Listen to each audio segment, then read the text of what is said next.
Hey friends, thank you for joining us for the 6-part series of 5 Smooth Stones.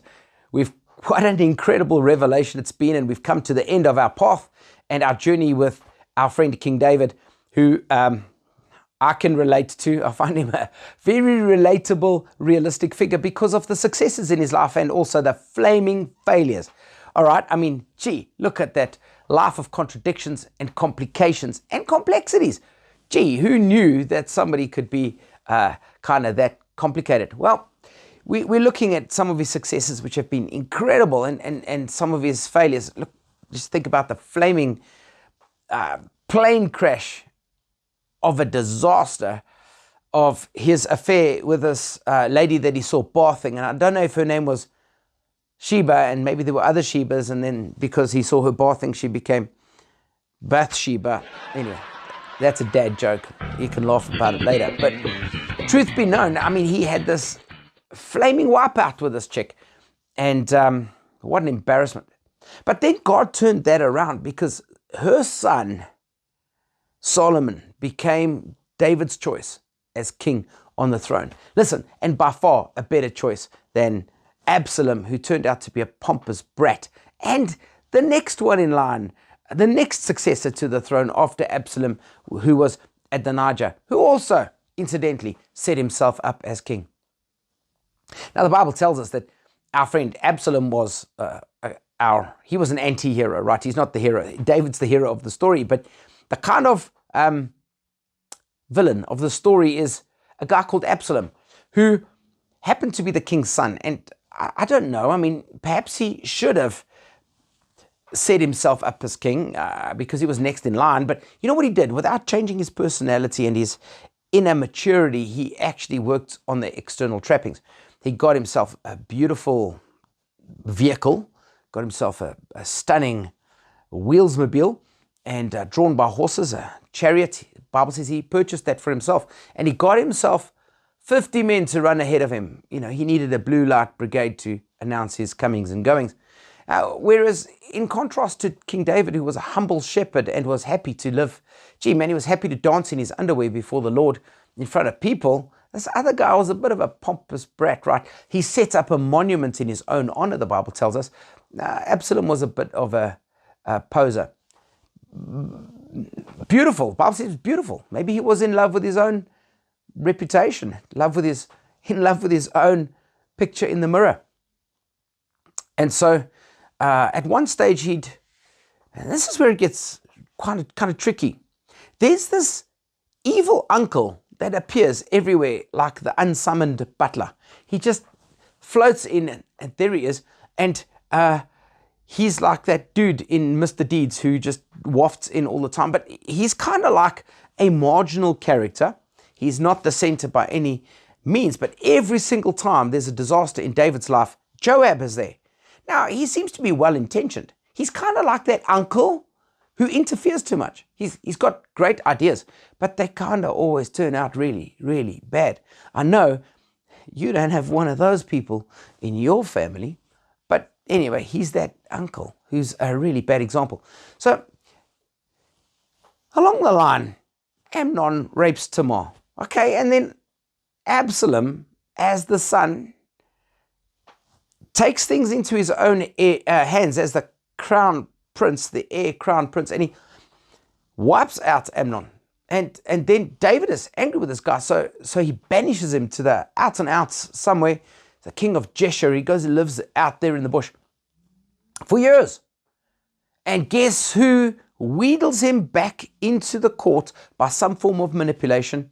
You got it, Uncle Joab. And so Uncle Joab kind of manipulates and schemes, and he gets Absalom back into Jerusalem, and that's how the trouble started. This characterless, spineless, ambitious upstart of a young man who the Bible says David never addressed his vanity.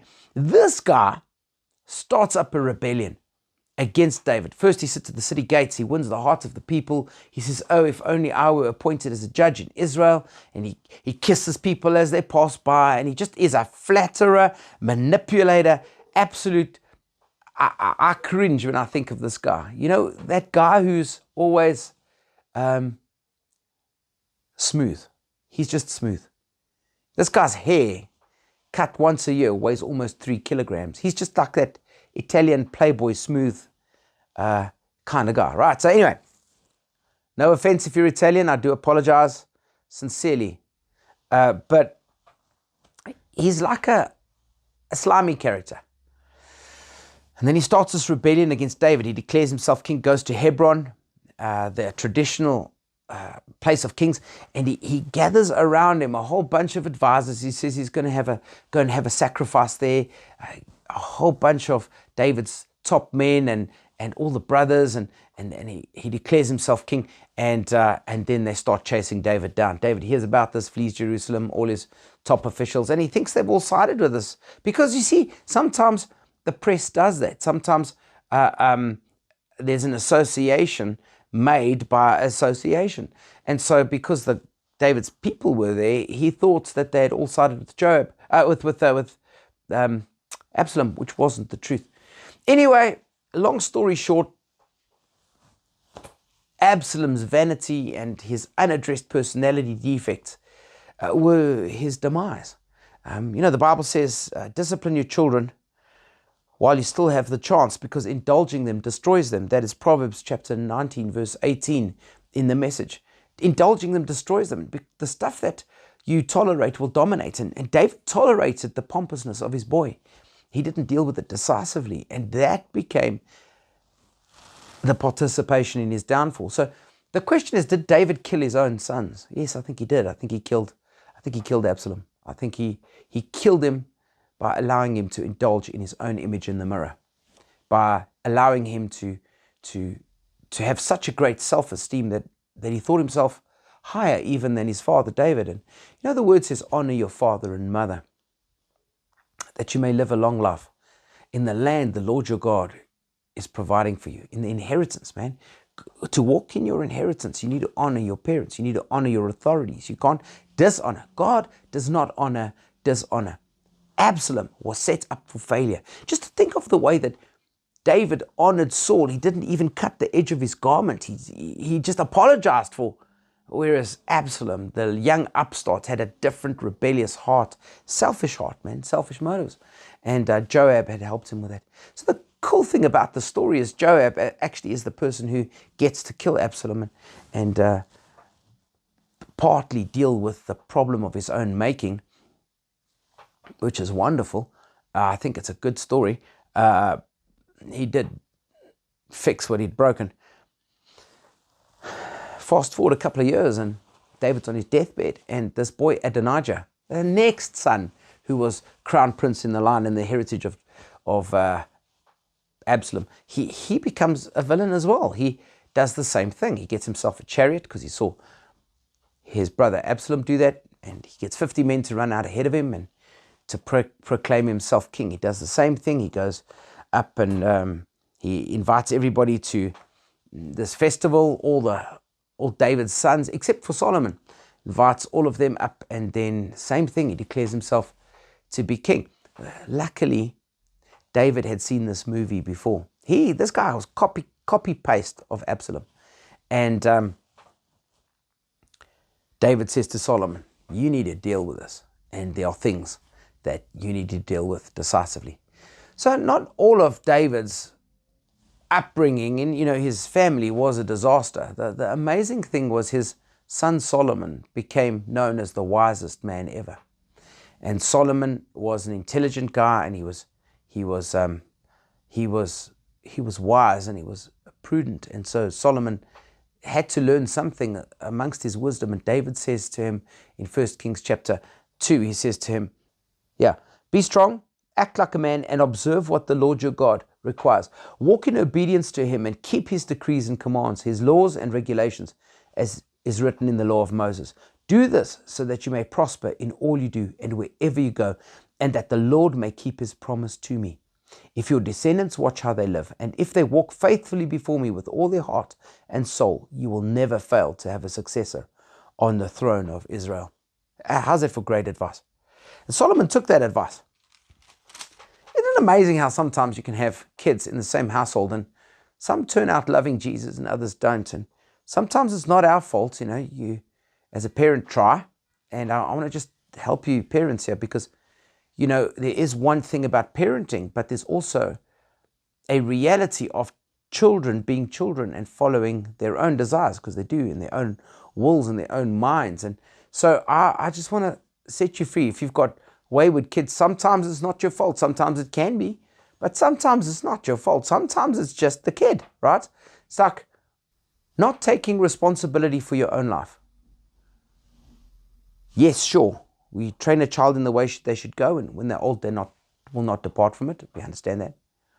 The Bible says nothing about what happens in that middle period, You train the child, and when he's old, he will not depart. But what about the middle? They do sometimes wander a bit. You have to entrust them to God and to God's care, because God knows what he's doing. But as for us, Proverbs 29 verse 15 says this: a rod and a reprimand impart wisdom, but a child left undisciplined disgraces its mother. When the wicked thrive, so does sin, but the righteous will see their downfall. Discipline your children, and they will give you peace. They will bring you the delights you desire. Proverbs 13:24 says, whoever spares the rod hates their children, but the one who loves their children is careful to discipline them. So yes, we've got a very clear picture of David's wayward sons, but we also have a very clear picture of David getting it right with his son Solomon. So, thank you for joining me, but now listen to these questions. I've got 3 questions for you. Number 1, how well did you adhere to the discipline of your parents? First question, how well were you trained by the discipline of your parents? Do you think they did a good job or a bad job disciplining you? Okay. Everybody feels their parents were too harsh, don't they? Okay, number 2. Can you think of some areas where you might need to prune, maybe discipline by a reprimand and sometimes a rebuke, and potentially by some disciplinary action, the actions of your children right now? Are they headstrong and mirror-focused, self-focused? Are they loving selfies right now? Are they more like Absalom or more like Solomon? And number 3, how well do you feel David did as a parent? Put yourself in David's shoes. How would you have raised Amnon, first of all, Absalom, Adonijah, or Solomon better? Think about that for a second, because no child is the same as another one. Each one is unique. How would you have led that family in David's shoes better than he did?